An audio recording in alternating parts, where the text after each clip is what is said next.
নমস্কাৰ। আজি মোৰ পঢ়ি ভাল লগা এটা উৎসাহমূলক কাহিনী আপোনালোকৰ লগত শ্বেয়াৰ কৰিব বিচাৰিছোঁ, যাতে মোৰ দৰে আপোনালোকেও মটিভেট হ'ব পাৰে। ল'ৰাজনৰ বয়স 8 বছৰ।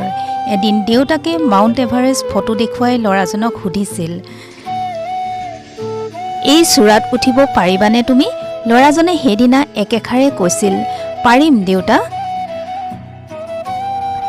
স্কুল জীৱন শেষ হোৱাৰ পিছত ল'ৰাজনে ব্ৰিটিছ আৰ্মি এয়াৰ ডিভিজনত যোগ দিলে।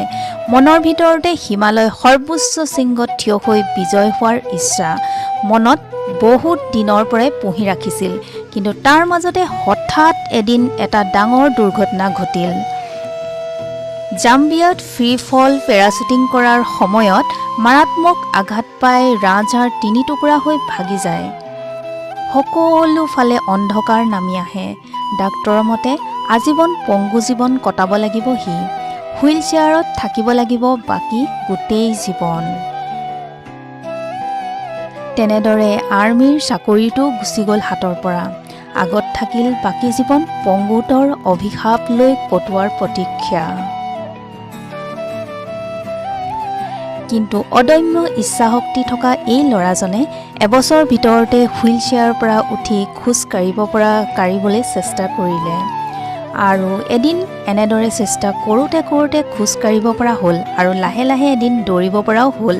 আৰু ডাক্তৰৰ সকলো ভৱিষ্যতবাণী সকলোবিলাক মিছা বুলি প্ৰমাণ কৰি দিলে এই ল'ৰাজনে। জানেনে, এতিয়া আমি ল'ৰাজনক সকলোৱে চিনি পাওঁ। মেন ভাৰ্চেছ ৱাইল্ড অনুষ্ঠানৰ জৰিয়তে বিশ্বত জনপ্ৰিয় হৈ পৰা এই ল'ৰাজনৰ নাম বেয়াৰ গ্ৰিলছ। তেওঁ দেখুৱাই দিছে যে অদম্য ইচ্ছাশক্তি থাকিলে নিজৰ জীৱনটো সলনি কৰি দিব পাৰে। লগতে মনৰ স্পিৰিট, কঠিন সংকল্প আৰু দৃঢ়তা থাকিলে সকলো কাম সম্ভৱ হৈ উঠে।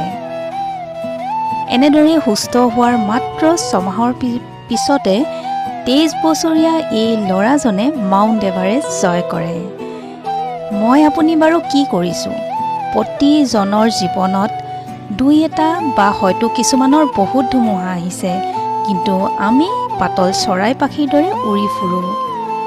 কিছুমানে চাকৰি পোৱা নাই, আকৌ আন কিছুমানে ব্যৱসায় কৰি সৰ্বক্লান্ত হৈ পৰিছে। কাৰোবাৰ আকৌ গাৰ্লফ্ৰেণ্ড এৰি গৈছে, আন কাৰোবাৰ আকৌ হাজবেণ্ড ৱাইফৰ ডিভ'ৰ্চ হৈছে। কিছুমানে আকৌ প্ৰতিটো মুহূৰ্ততে ব্যৰ্থতাৰ সন্মুখীন হৈছে। মুঠতে নানান ধৰণৰ সমস্যা। গতিকে নিজে নিজৰ জীৱনটো সুখী হ'বলৈ আমি শিকাই নাই। বছ, ইমানখিনিতে হাৰি গ'ল আপুনি। এজন মানুহে হুইল চেয়াৰৰ পৰা উঠি মাউণ্ট এভাৰেষ্ট জয় কৰিছে আৰু আপুনি বুদ্ধিমান ঠাণ্ডা মগজুৰে নিজৰ সমস্যা সমাধান নকৰি ৰৈ যাব খোজা জীৱনটো এবাৰো গতি দিব নোৱাৰিবনে? You can do it. আপুনিও পাৰিব। যেনেদৰে জুইত আপোনাৰ হাতখন পুৰিলে আপুনি আঁতৰাই আনিব শিকিছে, যিদৰে কষ্ট পায়ো আপুনি হাঁহিব শিকিছে, যিদৰে প'ষ্টটো পঢ়ি মনত এক শক্তি অনুভৱ কৰিব শিকিছে, প্ৰয়োজন মাথো নিজৰ অদম্য ইচ্ছাশক্তি।